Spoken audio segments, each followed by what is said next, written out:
So a kid from Howard University gets his college paid for by Denzel Washington. His acting teacher, Felicia Rashad, gave him an opportunity to go overseas to Oxford University, and he was able to study acting, and that eventually gave him some experience under his belt.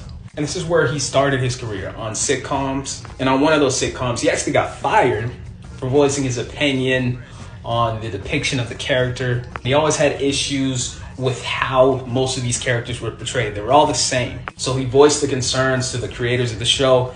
They fire him, and he loses his job, but guess who replaces him? So the role that he loses is actually filled in with a future friend and co-worker, Michael B. Jordan himself. And this is where Chadwick gets the reputation for being very difficult. Voicing his opinion basically ruined his career, because he would have just went with it. He obviously would have been a lot more successful, but he stuck to his guns.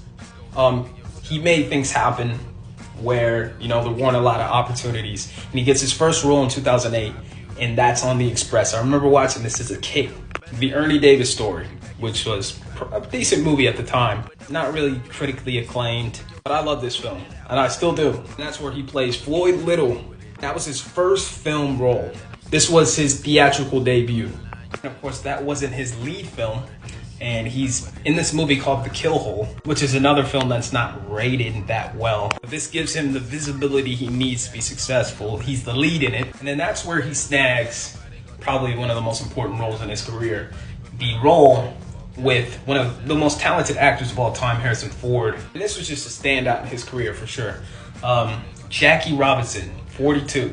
He's a young actor. He's a standout. He's doing pretty well. For a film that had a $40 million budget, it turns out $97 million in the box office overseas in total. This is where he establishes himself as, a lead actor. An up-and-coming actor that can actually, carry a role. He starts to get work.